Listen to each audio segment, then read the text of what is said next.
أهلا بيك في أبيض وأسود. عارف الجملة اللي بتطاردنا في كل حتة؟ على التيك توك، في إعلانات الكورسات، وحتى على المجات اللي بنشرب فيها النسكافيه الصبح. حب ما تعمل حتى تعمل ما تحب. اتبع شغفك والفلوس هتيجي وراك زي المغناطيس. الكلام ده جميل وشاعري، بيحسسك إنك بطل في رواية، وإن العالم كله مستني اللحظة اللي هتكتشف فيها إنك مصمم جرافيك أو لعيب كورة عشان يفرش لك الأرض ورد. بس الحقيقة اللي محدش بيحب يقولها بصوت عالي، خصوصاً في اقتصاد عالمي بيقع وعملة بتعوم وأسعار بتنافس الصواريخ، هي إن الجملة دي وبلا فخر هي أكبر فخ ممكن تقع فيه في العشرينات والتلاتينات من عمرك.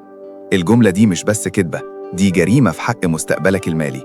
في الفيديو ده مش جاي أقولك موت مشاعرك واشتغل زي آلة، لأ، أنا جاي أقولك إزاي تنقذ شغفك من إنه يقتلك من الجوع.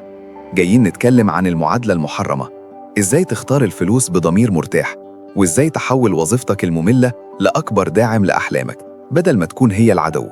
لو أنت بتصحى كل يوم بتسأل نفسك أنا بضيع عمري في الشغلانة دي ليه؟ جهز قهوتك واسمع الكلام اللي ممكن يوجعك شوية بس هيفوقك. مشكلتنا كجيل إننا اتربينا على فكرة الرومانسية المهنية، فكرة إن الوظيفة مش مجرد وسيلة لكسب العيش، لأ، دي لازم تكون هويتك. لازم الشغل يعبر عن ذاتك ويحقق طموحك وينقذ الكوكب ويكون ممتع ومديره كيوت ومرتبه خيالي. إحنا بنتعامل مع الكارير زي ما بنتعامل مع الحب، بندور على السول ميت، توأم الروح في سوق العمل، وده اللي بيخلينا نقع في فخ الشغف. خليني أقولك سر، أجدادنا ما كانش عندهم أزمة منتصف العمر وهم بيشتغلوا محاسبين أو موظفين أرشيف. ليه؟ لأنهم كانوا فاصلين تماماً بين أكل العيش وبين الحياة. الشغل كان وسيلة مش غاية. لكن إحنا السوشيال ميديا صدرت لنا صورة الناجح إنه الشخص اللي بيسافر بالي وبيشتغل من اللابتوب على البحر وبيعمل ملايين من هوايته. دي تحيز البقاء، survivorship bias. إحنا بنشوف الواحد اللي نجح وبنتجاهل 10,000 واحد اللي حاولوا يعملوا زيه وفشلوا ودلوقتي مديونين ومش عارفين يدفعوا إيجار شقتهم. في اقتصاد منهار، الشغف هو سلعة رفاهية زي الكافيار كده، مش كل الناس تقدر تتحمل تكلفتها في بداية حياتها. لما تكون غرقان ومحتاج طوق نجاة، مش منطقي ترفض الطوق عشان لونه مش عاجبك أو لأنه مش شغفك. أنت بتمسك فيه عشان تعيش. تعال نخرج بره فقاعة السوشيال ميديا ونبص للسوق، الوحش اللي بنسميه الاقتصاد. السوق ده كائن بارد، عملي ومصلحجي جداً. السوق ما يهموش انت بتحب ايه، ما يهموش انك بتستمتع بالرسم أو بتحب كتابة الشعر أو بتعشق لعب الفيديو جيمز. السوق بيسأل سؤال واحد بس: ايه القيمة اللي انت بتقدمها وأنا محتاجها ومستعد أدفع فيها فلوس؟ لو شغفك هو تأمل النجوم ومحدش مستعد يدفع لك فلوس عشان تتأمل، يبقى ده مش كارير، دي هواية جميلة تعملها يوم الجمعة. لكن لو حاولت تعيش منها، هتكتشف إن بتاع السوبر ماركت ما بيقبلش النظرة الحالمة كعملة دفع. الفخ اللي بنقع فيه هو إننا بنبدأ بيه أنا بحب إيه، بدل ما نبدأ بيه الناس محتاجة إيه. في الظروف الاقتصادية الصعبة، الفلوس بتروح للي بيحل مشاكل مؤلمة أو بيقدم خدمات ضرورية. المحاسب الشاطر، المبرمج، السباك، فن التبريد، دول وظائف ممكن ما تكونش سكسي أو ممتعة، بس السوق محتاجها وهيدفع فيها. وهنا بتيجي الصدمة، انت مش لازم تحب شغلك عشان تنجح فيه. أيوة، زي ما سمعت، انت ممكن تكون محاسب شاطر جدا وبتقبض كويس جدا وانت أصلا بتكره الأرقام. دي اسمها الاحترافية، إنك تؤدي المهمة بأعلى كفاءة بغض النظر عن مشاعرك تجاهها. طيب والحل؟ نعيش تعساء وعبيد للوظيفة؟ لا، هنا بقى بتيجي اللعبة الاستراتيجية. أنا عايزك تغير نظرتك تماماً لوظيفتك الحالية أو للمسار المهني اللي بيدخل فلوس بس مش ممتع. بطل تبص للوظيفة دي على إنها سجن، بص لها على إنها الممول الرسمي The Angel Investor لمشروع حياتك. تخيل نفسك شركة ناشئة. أي شركة محتاجة تمويل كاش فلو عشان تفضل واقفة على رجلها. وظيفتك الروتينية دي هي اللي بتضخ الفلوس كل شهر عشان تغطي تكاليف تشغيلك، أكل، شرب، سكن، نت. من غير التمويل ده، الشركة اللي هي أنت هتفلس وهتقفل. لما تبص للموضوع كده، هتبطل تحس بالقهر وانت رايح الشغل. بالعكس، انت رايح تحلب النظام. انت رايح تاخد الفلوس دي عشان تشتري بيها حريتك في الوقت الباقي من يومك. دي صفقة عادلة جدا. انت بتديهم 8 ساعات من وقتك ومهارتك، وهم بيدوك وقود للحياة. الأمان المالي هو الأرضية اللي بتقدر تبني عليها أي شغف. عمرك حاولت تبدع وانت جعان؟ عمرك حاولت تكتب رواية وانت خايف صاحب الشقة يطردك؟ الإبداع محتاج راحة بال، والشغف محتاج مساحة آمنة عشان يكبر، والوظيفة المملة هي اللي بتوفر المساحة دي. دلوقتي خلينا نتكلم عملي. إزاي تطبق ده من غير ما يجيلك اكتئاب؟ الخطة كالتالي: 1. اختار مهارة النجاة Survival Skill. دي مهارة السوق طالبها وبتدفع كويس حتى لو مش بتحبها. ممكن تكون Data Analysis، Copywriting، Sales، Coding.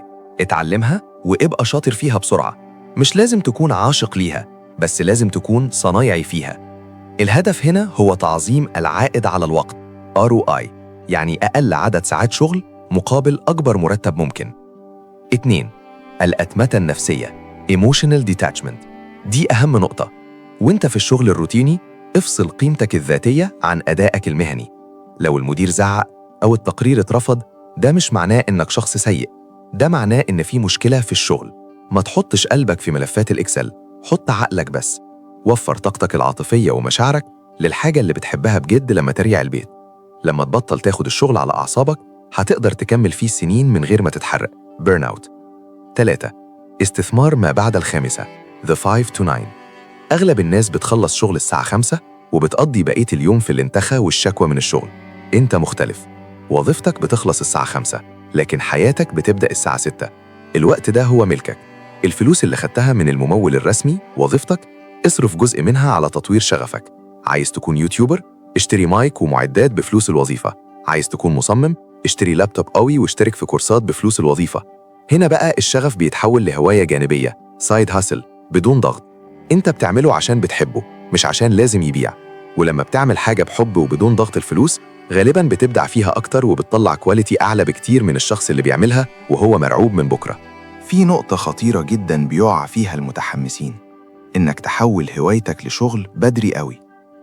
تخيل إنك بتحب الرسم جداً، ده ملاذك الآمن اللي بتهرب فيه من ضغوط الحياة. قررت فجأة تستقيل وتبقى رسام فريلانسر. فجأة الرسم ما بقاش مزاج، بقى لازم ترسم لوجو لعميل ذوقه سيء جداً عشان محتاج الفلوس. بقى لازم تعدل على اللوحة 50 مرة عشان ترضي الزبون. هنا بيحصل حاجة اسمها The Over Justification Effect. عقلك بيبدأ يكره في الحاجة اللي كان بيحبها لأنها ارتبطت بالضغط والإجبار والفلوس. بتفقد الملاذ الآمن بتاعك وبتخسر المتعة، وممكن كمان تخسر مصدر دخلك.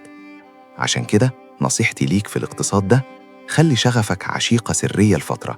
دلعها، اسقف عليها، استمتع بيها، بس ما تتجوزهاش رسمي غير لما تكون واثق إنها تقدر تصرف على البيت لوحدها. هل هنفضل طول عمرنا في الوظيفة المملة؟ طبعاً لأ. إحنا مش بنقولك ادفن نفسك، إحنا بنقولك ابني الأساس. إمتى تقدر تقول للوظيفة شكراً باي باي وتروح لشغفك فول تايم؟